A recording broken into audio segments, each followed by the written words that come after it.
Salamat naman sa Diyos sa kanyang mga ginawa. Amen. Hallelujah. Last Saturday po mga kapatid, ang dami talagang ginawa si Lord ng mga himala. Amen. Ang dami-daming mga testimony. Ang dami-daming pinagaling ni Lord. Amen. No, grabe talaga. Amen. Natutuwa kami sa isa sa mga natawagan na may sabi niya, hindi pa ako gumaling, pero nawala na, no? Nawala. Before, hindi siya makakatulog na. Before, wala siyang appetite na kumain. Wala siyang ganang kumain. Nakakakain na. Amen ba? Hallelujah. No? But, sabi niya, tiyan na lang, no? Ang inihintay niya para gumaling. Amen?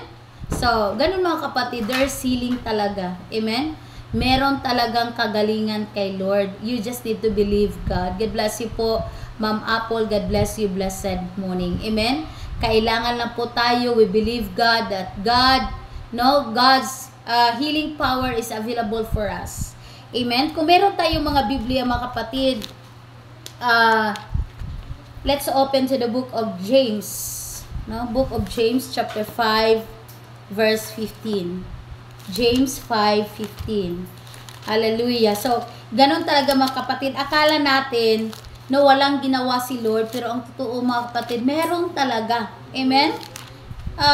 May iba na naramdaman nyo that parang not really, no, hindi pa talaga nawawala totally, but no, naibsan na yung sakit. Amen? God bless you, Ma'am Jenna. God bless you, blessed morning. So, ibig sabihin mga kapatid, meron talagang kagalingan na ginawa si Lord sa ating buhay. So, magpasalamat tayo nun. Amen? Sa mga pagbabago na nangyayari. Amen? Pasalamatan natin si Lord because si Lord po ang nagpagaling sa iyo. God is just testing you. Kaya may mga sakit-sakit ka pang naramdaman dyan because gusto ni Lord, no, na ipakita mo talaga na totoo yung pananampalataya mo, totoo yung pananalig mo, totoo yung pag-serve mo sa Kanya, totoo yung lahat ng ginawa mo for God, no? And then after He proves you, and then He will heal you totally. God bless you. God bless you po, Ma'am Gina. It is well with you po. Amen? It is well with you. Amen. Sabihin mo sa iyong sarili kapatid, it is well with me. Amen? Hallelujah, no? It is well with me. Ang lahat ay okay lang sa akin. Amen? Kung merong magtatanong sa iyo, huwag niyong kalimutan, ang isagot niyo is, it is well with me. Amen? It is well with me. Amen. So, James 5:15. Basahin natin kapatid. And the prayer of faith shall save the sick. Amen? And the Lord shall raise him up. And if he have committed sins, they shall be forgiven. Amen? Hallelujah. Amen? So, yun nga, the prayer of faith. So, kayo mismo, amen? Sabihin mo, wow, napaka-powerful talaga yung prayer ni Apostle Paul, no? Amen? Thank God for that. Amen? But you yourself, kailangan marunong kang mag-pray. Amen? Kailangan marunong mag-pray. Yung bulag nga, ang prayer niya, Jesus, Son of David, have mercy on me. Yun ang prayer niya. Kawaan mo ako. Amen? Jesus. Ikaw, ano bang prayer mo? Amen? Hallelujah. Because the prayer of faith, yung prayer na may pananampalataya sa Diyos, may prayer na hindi nagdududa sa kapangyarihan ng Diyos, yung prayer na totoo at walang halong pagdududa. Amen? Is powerful. Amen? Yun po ang makapagpagaling sa atin. Amen? Hallelujah. Kaya yung prayer mo, amen? Instead na magreklamo ka, instead na magsisisi ka, or isisisi mo sa iba kung anong nangyari sa iyo. God bless you po. Sir Jose de Lara Sumang, God bless you. Welcome po sa programa ito. God bless you, Ma'am Sarlene. Thank you. Thank you for sharing. God bless you. Ma'am Belsky, God bless you. Blessed morning po. Please, can you share this video? Amen? Hallelujah. So, instead po na sabihin, dahil kasi si ano, yung husband ko kasi, yung anak ko kasi, ganito kasi, instead of blaming somebody, pray to God with faith. Amen? Huwag nating hayaan because you know that yung lumalabas sa bibig mo ay may power. Amen? Every time na may lumabas sa bibig mo, either Satan will approve it or God will approve it. Kung sasabihin mo, ang sakit, hindi pa ako gumaling, sino mag-approve nun? Si Satanas. Amen ba? Pero kung sabihin mo, kahit naramdaman kang sakit, umalis ka in the name of Jesus. I am healed in the name of Jesus. Ikaw sakit, hindi pwede mananatili ka sa aking katawan. Umalis ka ngayon in the name of Jesus. Si Lord ang mag-approve nun. Amen? Hallelujah. God bless you po, Ma'am Marilu. God bless you. Thank you po, Ma'am Bebski, for sharing. God bless you po, Ma'am Wang. Thank you for sharing. God bless you po. Amen? Hallelujah. Ma'am Placida, gustong magpatawag. Sana matawagan si Miguel. Nakakonect na ba itong si Miguel Galito? Okay. Andito ba si Sir Miguel? Paki-comment nga si Sir Miguel. I-connect niyo po siya sa live, Ma'am Placida, ngayon. Sabihin niyo po kay Sir Miguel, Ma'am Placida, na sumali sa live. Amen? Hallelujah. God bless you po. Ma'am Marilo, thank you. Ma'am Charis, God bless you.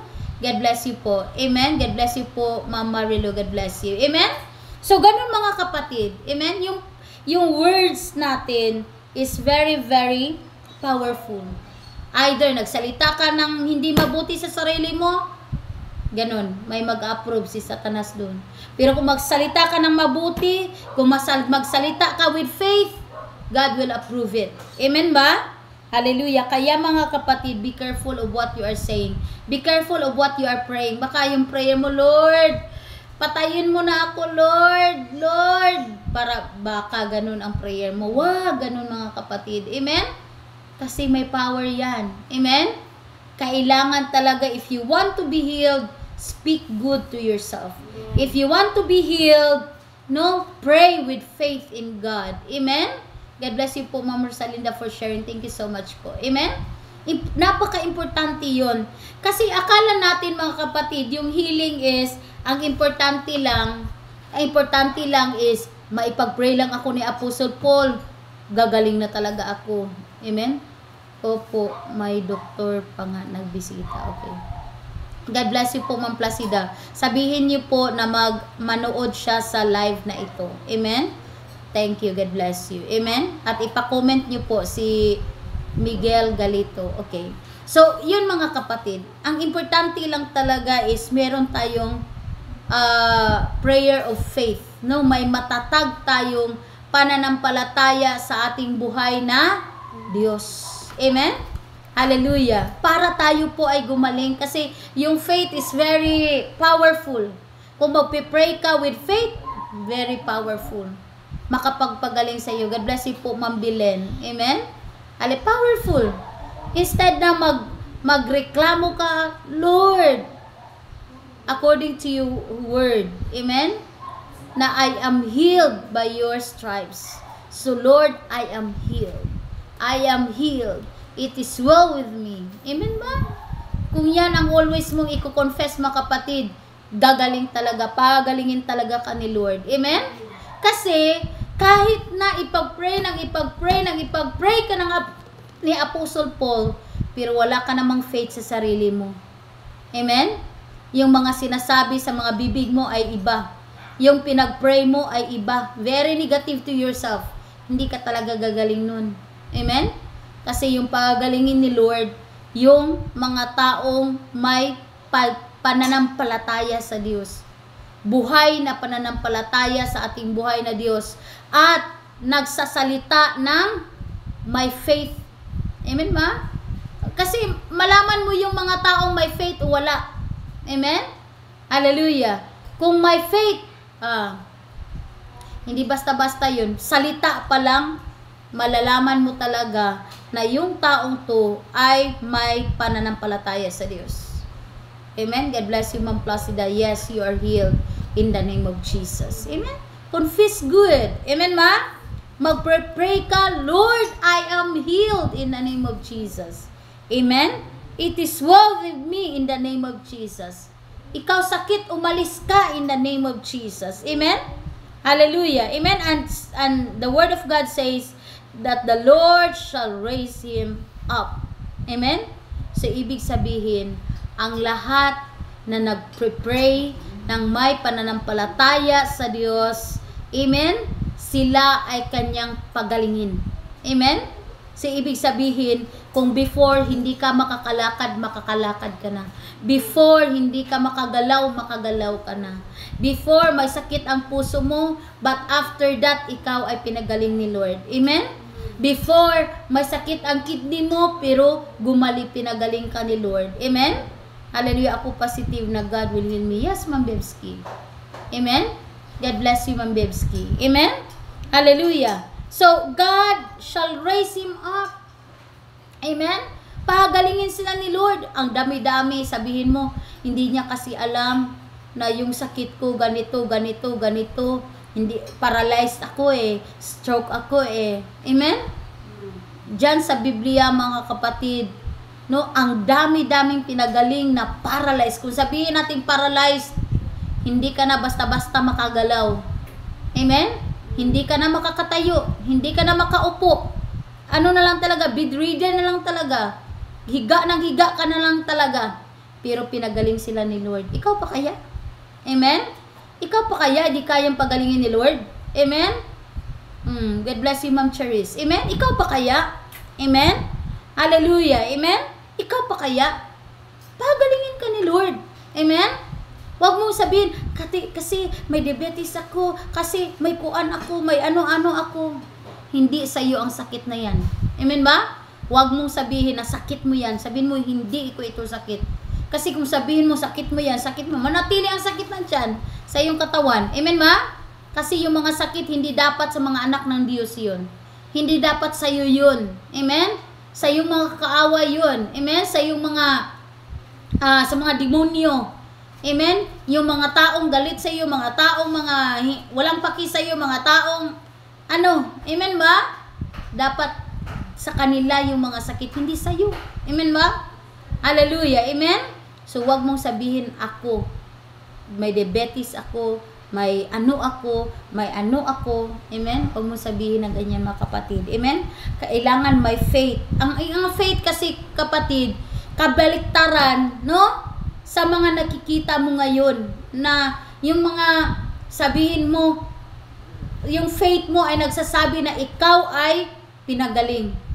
No? Yung faith mo na magsasabi na walang imposible kay Lord. Amen? Yung faith mo magsasabi na ikaw ay pinagaling ni Lord. Yun ang faith. Pero kung magbase ka lang kung anong nangyari, amen ma? Magbase ka lang kung anong report ng doktor, amen? Yun din ang sasabihin mo, delikado. Amen ba? Hallelujah. Amen? I am healed. I am well. Amen? I am okay. Pinagaling ako ni Lord. Amen? Dapat ganun talaga yun ang mga salita ng mga may pananampalataya sa Diyos. Amen? Hallelujah. Kaya kung nagtatanong kami, mga kapatid, hindi namin tinatanong sa iyo, anong sakit mo? Amen? Amen ba? Hallelujah. Amen? Ang tinatanong lang namin kung anong gusto mong ipag-pray ni Apostle Paul. Kasi we don't want to confess na may sakit ka. Amen? Hallelujah. Kasi kung contrary yan amen?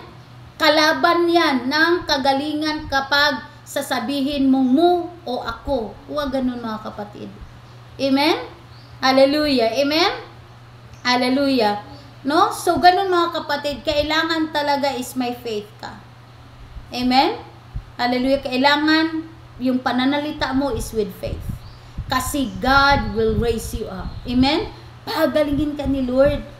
Diba yung palaging nangunguna dito sa programa si Evangelist David? Alam niyo, diba, nakarinig kayo sa kanyang testimony? No? Even siya mismo nagsasabi sa inyo. Ako mismo nagsasabi sa inyo. Ang dami-dami pang nagsasabi sa inyo. Nang batang yan, hindi ganyan yan before. Amen? Hallelujah. No, meron siyang sakit sa heart. No, nakukulap siya always before, hindi makapag-study ng tuloy-tuloy yan. Amen? Yung kulay ng balat niya, hindi ganun. Amen? Before, yung may sakit siya sa puso, mga kapatid, hindi mo makikita yung kagwapuhan niya. Amen? Hindi nyo mo talaga makikita na ganito palang batang to. Amen? Hallelujah. Dahil siya ay may faith kay Lord. Kahit nung naramdaman yan, yung sinabi namin na pwede kang sumali sa sa may youth koan kami. Group kami sa mga youth. Pwede kang sumali. Sumali siya. Hindi niya tinitingnan. Hala, baka makulapse ako no. Hala, baka hindi ko kaya. Baka hindi siya sumayaw lang siya. Amen? Hallelujah. At nung sumayaw siya, hindi niya iniisip kung hindi siya natatakot. Amen? Nagpatuloy siya na nagpatuloy. No, naglingkod siya sa Diyos. Amen? Always siya nandun. Amen? Always present sa paglingkod ng Panginoon. Amen? Look at him now. Amen? Yung nakikita mo ngayon, hindi siya ganun before. Amen? Hallelujah. That's true. Amen? Walang reliyon talagang makapagligtas. Amen? Kaya mga kapatid, importante po may faith ka. Yung faith mo, hindi lang makikita sa pagtatype mo, hindi lang makikita sa dahil nagsisimba ka, may faith ka na. Hindi lahat nagsisimba may faith. Pero makikita mo talaga ang taong may faith through sa kanilang pananalita. Sa mga words ni Lord na lumalabas sa kanilang bibig. Amen? Doon mo makikita na totoo talagang may faith ang taong ito. Amen? Hallelujah. So, yun ang sabi ni Lord. As long as you know how to pray, no, katulad ng blind Bartimaeus, katulad sa mga taong pinagaling ni Lord. Amen? Hallelujah. No, and then pinagaling sila ni Lord. And He said, and if he have committed sins, they shall be forgiven. Kung nagkakasala ka, but you are praying with faith in God, no? And then God will forgive you. Kahit ano man yung kasama, yung mga ginawa mo before. Ano man yung mga kasamaan mo before. Ang sama-sama ng ugali mo before. Amen, siguro, kaya nga, may iba kinukulam. But it's not your portion in the name of Jesus. Amen? May mga tao, kasi ang sama-sama talaga ugali, kaya nagkasakit. Amen? But God says, He will forgive you. Amen? Patawarin ka ng Diyos. Amen? Kaya nga si Jesus nagpakamatay sa cross just for you and I, para tayo ay patawarin ni Lord sa lahat ng ating mga kasalanan. Kasi walang taong hindi gumagawa ng kasalanan. Amen ba? Hallelujah. Ako before, ganun din ako before. Amen? But by God's grace, no? Pinagaling ako ni Lord, binago ako ni Lord, and then pinatawad ako ni Lord. Amen? Hallelujah. Chance sa atin to. Yes, that's true, Ma'am Bebski. Amen? Hallelujah. Yan ang pinaka-importante. No? Marunong kang magsalita, how to present yung mga dalangin mo kay Lord. Amen? Hallelujah. Amen? Yung dalangin mo kay Lord. Halimbawa mga kapatid, hindi ka makakatulog. Amen? Hallelujah. Sasabihin mo na kasi magpa-pray ako para ako makatulog ng maayos. Amen? Hallelujah. You know how to present it kasi dapat maging careful talaga tayo kung ano yung mga sinasabi o mga lalabas sa ating mga bibig. Amen? God bless you, Ma'am Esperanza. God bless you po. Amen? Hallelujah. That's true. Amen? God bless you, Ma'am Esperanza. God bless you po, Pastora Tata. God bless you. Please kindly share this video, mga kapatid. Amen? So, kailangan talaga. Amen? Hallelujah. Kailangan talaga na marunong tayong magsalita. Know how to present it. Amen? Hallelujah. Kung merong mga kumusta sa iyo, kumusta ka? Kumusta na yung naramdaman mo? I'm fine. I am well. Napakabuti ng aking kalagayan ngayon. Amen? Hallelujah. Amen? So, kahit sabihin nila, mabuti dyan. Don't worry. Amen ba? Continue to confess good. Huwag mong sabihin na, kapag may nangumusta sa iyo, kumusta ka na? Ganun pa rin. Paralyzed pa rin. Stroke pa rin. May diabetes pa rin. Pag ganun. Pag ganun ang sasabihin mo, mga kapatid, yan ang mangyayari because yun ang sinasabi mo. Amen ba? Hallelujah. Pero kung may faith ka, ay mabuti. Ngayon, makakagalaw na ako. Ngayon, makakalakad na ako kahit kunti-kunti lang. Amen? Hallelujah. Karon ay ngayon. Kasi karon sa Bisaya, mga kapatid, ang ngayon. Amen? Ngayon, okay na ako. Amen ma? Ang laki-laki ng pagbabago. Huwag mong sabihin ganun pa rin. Huwag ganun mga kapatid. Kailangan hindi yan lalabas sa ating mga bibig ang ganung mga words na negative. Amen? Madita ako kasi before, kaya amen? That's true, Ma'am Bebski. Amen? Hallelujah. Amen? And surely, babaguhin tayo ni Lord. We just need to speak, no? I-change na natin yung the way of speaking. Kung before yung nagsasalita ka without any faith, ngayon magsasalita ka with faith in God. Amen? Pwede naman yun.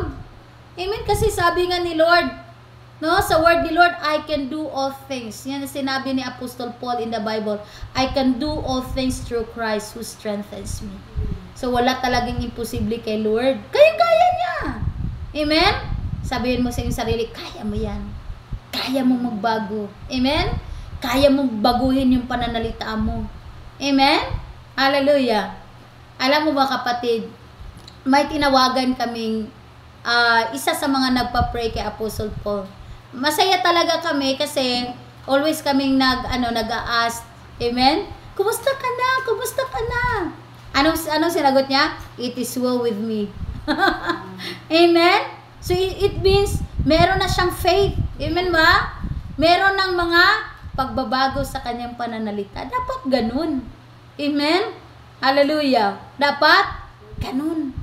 Kaya sinasabi ni Apostle Paul always sa atin, huwag kang makinig kung ano man yung sinasabi ni Satan sa iyo. Huwag kang makinig kung ano yung mga naramdaman mo. Instead, kung may naramdaman kang sakit, sabihin mo sa sakit na yan, ikaw na sakit, umalis ka in the name of Jesus. Amen? Natatry mo na ba yan, kapatid? Amen? Yung may naramdaman kang sakit sa iyong katawan at ninirebuke mo. Amen? Ikaw na sakit na ulo, umalis ka in the name of Jesus. Ikaw na sakit sa kidney, umalis ka in the name of Jesus. Go back to hell. Amen? Hallelujah. No, na-try mo na ba yan? Kasi yan is prayer of faith. Amen ba? Hallelujah. Prayer yan sa mga taong may matatag na pananampalataya sa Diyos. So, wag kang makinig. Ano na nangyari sa kanya? Sabi niya, gumaling na siya, pero tingnan mo nga. Don't worry. Just continue. Amen? Kasi yun ang sikreto para tayo ay pagalingin ni Lord. Amen? Hallelujah. Yan ang isa sa mga sikreto. Yung ating pananalita na with faith. Amen? Na may pananampalataya sa Diyos. Amen? Hallelujah. Kaya yun mga kapatid. Amen? Kailangan i-change natin yung mga pananalita natin. Kasi sa Book of Psalms, the Word of God says that meron talagang power yung ating mga bibig. And we shall eat the fruit of our mouth. Amen? Kung anong sinabi mo, yun din ang mangyayari. Amen? Kung sabihin mo na may diabetes ka, may diabetes ka. Amen? Pero kung sasabihin mo, in the name of Jesus, umalis ka nga diabetes sa katawan ko. Umalis ka in the name of Jesus. Wala akong diabetes. Wala akong diabetes. Amen? Kung ganun ang prayer mo always. Kung yan ang lalabas sa bibig mo, gagaling ka. Amen? Hallelujah. Gagaling ka. That's good. Na si Apostle Paul, my faith. Amen? That's good. Meron siyang faith, pero kailangan talaga mas may faith ka. Kailangan may faith ka. Amen? May pananampalataya ka. Not only what to believe, but what you speak. Amen ba? You remember po yung sinishare ni Apostle po, I think last Saturday yon. It's not about yung sinasabi niya. Amen? Na not about what people are saying, but what you are saying. Amen? Yan po ang pinaka-importante. Ano ba talagang sinabi mo? You know? Hindi yung ano ang sinabi ng doktor. Hindi yung anong sinabi ng albularyo. Hindi yung anong sinabi ng family ko. Anong sinabi ng mga tao na sa paligid ko. Hindi yan ang importante. Ang importante is, what are you saying? Amen? Ano bang sinasabi mo? Amen? Baka sinabi mo, kumusta ka na? Ay, may sakit. Grabe, ang sakit-sakit talaga ng ulo ko. Hindi na ako makakatulog. Sasabihin sa'yo, baka may migraine ka na. Sabihin mo, oo nga, baka nga. Magka-migraine ka talaga niyan. Amen? Hallelujah. Instead, amen? Kapag may naramdaman ka, kumuha ka ng anointing oil, ipahid mo doon, sabihin mo, ikaw na sakit na ulo, umalis ka in the name of Jesus. Amen? Hallelujah. Amen? Huwag mong i-explain doon yung mga anong naramdaman mo, but pray it to God with faith. Amen? God bless you, Ma'am Bebski. Yes, gagaling ka na in the name of Jesus. Amen? Totoo yan, Ma'am Esperanza. Renew your mind. Amen? Hallelujah. Kailangan lang talaga. Amen? Kailangan talaga natin ng word na change. Amen? Kasi kung merong change, yun ang sinabi ni Ma'am Bebski, may chance. Amen? Hallelujah. Amen? Kung merong change, may chance. Amen? May chance talaga. Pwede talaga kapag may change. I-change mo lang yung pananalita mo. Hallelujah. I-change mo lang yung the way you think. Amen? Sigurado pagalingin ka ni Lord. Amen? Kaya ngayon, be careful po kung ano man yung sinasabi natin sa ating mouth. Amen? Kung ano man yung lumalabas sa yung bibig, be careful. Huwag kang maniwala doon. Amen? Sabihin ka nila, hala, ganun ang nangyari sa'yo. Ay, may ano ka na, may sakit ka na sa kidney. Sasabihin mo, in Jesus' name. Amen? Wala akong sakit sa kidney. Amen? Hallelujah. Kahit sabihin, ano nangyari sa kanya? Ano, nabaliw na siya? Don't worry. Amen, ma? Hallelujah. Huwag mong angkinin ang mga sakit na yun. Kasi hindi yan sa'yo. Amen? Amen? Hallelujah. Yun. Kaya nga si Jesus ay nakapako doon sa cross. Kasi inako niya lahat. Kinuha niya lahat. Yung mga sakit mo, kasalanan mo, lahat-lahat inangkin niya para lang sa'yo, para ikaw ay gumaling. Tapos sabi ni Jesus, sabi sa word of God, by your stripes I am healed. Amen? And then, sasabihin mo, ako, hindi sa'yo yan. Amen? Hallelujah, hindi sa'yo ang sakit na yan, hindi sa'yo yan. Amen? Hallelujah, sa kaaway yan. Amen? Paalisin mo yan. Dapat kang magalit sa sakit na yan. Ikaw sakit sa puso, umalis ka. Ikaw na cancer, umalis ka. Ikaw na goiter, umalis ka. Ikaw na sakit na ganito, umalis ka. And you will be healed. Amen? Hallelujah. Ikaw ay pagalingin ni Lord ng lubusan. Have faith. Yung pananalita mo, yan ang pinaka-importante. Sabihin siya, di ba nagpa-pray ka na kay Apostle Paul? Bakit may goiter ka pa? Bakit may ano ka pa? Bakit hindi ka pa makalakad? Sabihin mo, in Jesus' name. Amen? Makakalakad na ako. Wala na akong goiter. Wala na akong sakit. Okay na ako. Amen? Dapat ganun yung faith. Amen? Hallelujah. Dapat marunong kang sumagot. Amen, ma? Marunong kang makipag-away kay Satanas at sa kanyang demonyo. Amen? God bless you, Sir Rowell. God bless you. Amen? Pag ganun, God will heal you. Amen? Pero kung may sakit, ay, ang sakit, ang sakit, ang sakit, ang sakit ng likod ko, ang sakit ng ano ko, parang hindi na talaga ako makagalaw nito. Pag sabihin mo, kapatid, amen? Sasabihin na yung Satanas, good for you. Ngayon, ipalala ko pa yan. Amen? But instead, umalis ka in the name of Jesus. Ikaw na sakit, umalis ka in the name of Jesus. God bless you po, Sir Rowell. God bless you, blessed morning. Amen? Kaya, you know how to speak. Kailangan talaga, kasi napaka-importante yun. Kahit ilang beses ka pa, mga kapatid, magpa-pray kay Apostle Paul, pero yung mga sinasabi mo sa bibig mo, walang pagbabago, malabo, naggagaling ka ng lubusan. Amen? God bless you, Ma'am Esperanza. Amen? Hallelujah. Yes. Importante talaga yun. Napaka-importante. Si Sir Rowell, magdasal, magpatawag. Amen? Hallelujah. Napaka-importante, kapatid. Change it. Amen? Kaya mo yan. Kaya natin yan. Amen? Kaya natin kasi kapag nag-change na yung pananalita natin, no, we can control the situation. Amen? Hallelujah. No, pwede nating maikontrol lahat yan. Kasi kapag may faith ka, matatakot si Satanas sa iyo. Amen? Hallelujah. Matatakot si Satanas sa iyo kapag sabihin mo ni Satanas, umalis ka Satanas, umalis kang sakit na yan. Kasi sabi namin, di ba, yung mga sakit ay may mga demon, no, na nasa likod ng sakit na yan. Kapag sinabi, you spirit of diabetes, umalis ka in the name of Jesus. Hindi kita pinahintulutan na manatili sa aking katawan. Umalis ka. Amen? Aalis yan. Pagagalingin ni Lord yan. Amen? Hallelujah. Pero kung ibibibaby mo yung sakit, ay, may ano naman, grabe. Sakit ng tiyan ko. Grabe talaga. Grabe. Amen? Dalhin mo ako sa ospital. Amen? Hallelujah. Pero kung may faith ka, kukuha ka ng anointing oil, ipahid mo yung anointing oil, ikaw na sakit sa tiyan, umalis ka in the name of Jesus. In the name of Jesus. Amen? I am healed. I am well in the name of Jesus Christ. Amen? Then, magpahinga ka. Pag ano mo, nakatulog ka, pag pagising mo, okay na. Amen? God bless you, Mama Maricel. God bless you. Blessed morning po. Yes po. God bless you. Amen? Hallelujah. Amen? So, ganun mga kapatid. God bless you, Sir Joemel. God bless you. Amen? Kaya nga, hindi ako nagtaka mga kapatid. Maraming tao na may naramdaman silang sakit. Kinuha nila yung anointing oil. Pinahid nila with faith in God. After few minutes, pinagaling sila. Why? Dahil sila may faith kay Lord.